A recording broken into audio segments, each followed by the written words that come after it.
people, it's me, Anja. My pronouns are she and her, and welcome back to my channel for a new recent reads video. April so far has not been as fruitful as a reading month as March was, which I was expecting, but it's still disappointing. But anyway, the first book on this list is called Spellbound. This book is a YA fantasy following two apprentices of rivaling magicians who must work together to save their magic and their teachers. I don't know if that makes any sense at all, but essentially, I'll be straight with you, although this book wasn't. I didn't enjoy this book as much as I was really hoping to, unfortunately. This book was one of my most anticipated releases of the entire year, as well as being on my April TBR, and I just didn't love it. First of all, I will say though, the queer representation was very well done, super casual, and we love to see it. The romance was quite cute, and the characters were well developed and distinct, and the plot was super intriguing and engaging. And the magic was easy to understand initially, but it wasn't towards the end. You know what I mean? And honestly, this book has my pet peeve in it. I really dislike multiple perspectives in first person, because even though the characters were well developed, it was harder to tell them apart, and I wish that the perspectives had been in third person instead. You know what I mean? I don't know if that makes any sense at all, but basically overall, I rated this book 3 out of 5 stars, and take that as you will. The next book on this list is called The Immeasurable Depth of You. This book is a YA contemporary following a young bisexual main character who's spending the summer on her father's houseboat, and she discovers that her new crush has a dark secret. This book is absolutely so fantastic and so well done. I really enjoyed it. First of all, the mental health representation was so well done and so lovely. The queer representation was also so great. I loved the main character's relationship with both her parents.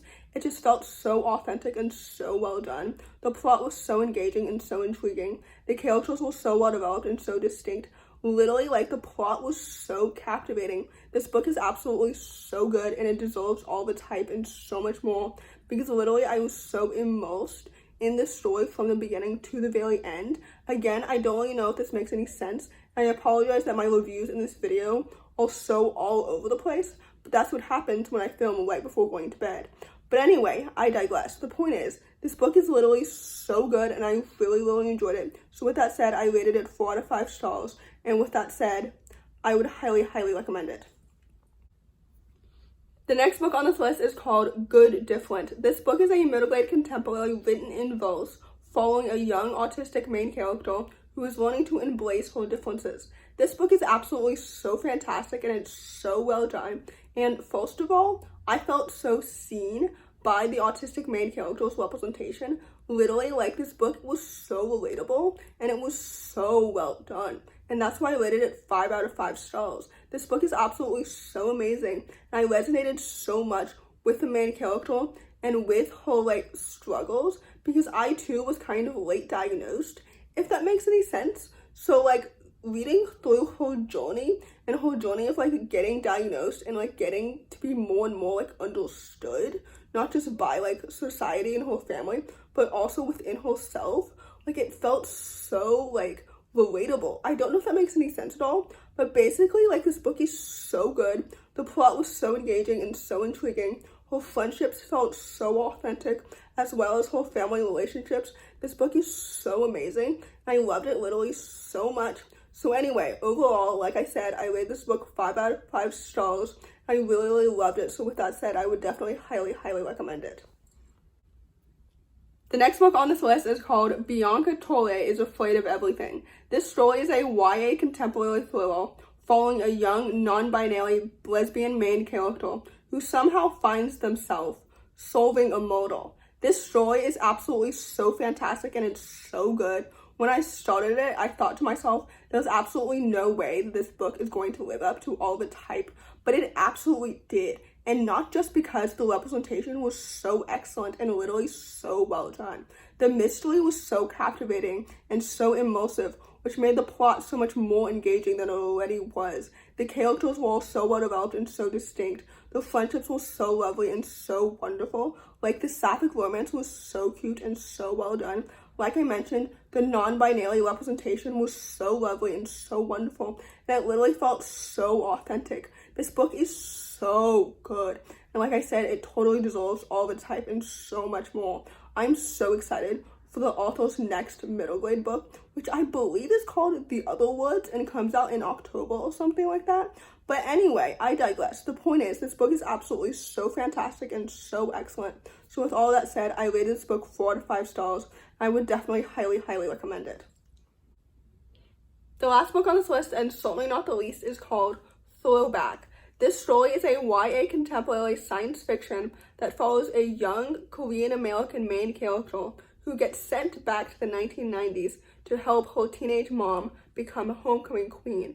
But it's actually like so much deeper than that as well. This book is like a silly, goofy story, but it's also deeper, and it talks about like mothers and daughters and how people become the adult selves that we know them to be from being a teenager and seeing that perspective as well. I don't know if that makes any sense at all, but basically this book is so good and I really enjoyed it, and I wasn't expecting to be so captivated by the entire thing because, first of all, stories that center on time travel usually are more confusing than immersive, but this book was so good.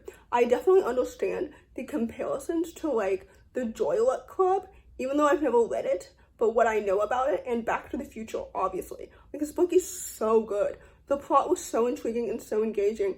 The characters were so well developed and so distinct. The romance made so much sense and didn't feel like weird or anything like that. The family dynamics were so iconic and so well done. Seeing the main character interact with her teenaged mom was so cool and so fascinating. And it was literally so well done. You know what I mean? Like, this book is so good. It was absolutely so awesome and so excellent. So with all that said, I would definitely highly recommend it because I really enjoyed it, and I rated it 4 out of 5 stars. So in conclusion, first of all, I'd like to apologize for not uploading any videos last week without any warning. Sometimes life catches up to me and I just have to prioritize that first. Second of all, I really hope that April improves as a reading month as the month continues. But anyway, if you enjoyed this video, please don't hesitate to give it a big thumbs up. Comment down below the popcorn emoji if you made it all the way to the end of the video. Thanks for watching and subscribe to my channel if you're new, and I'll see you in my next video. Bye!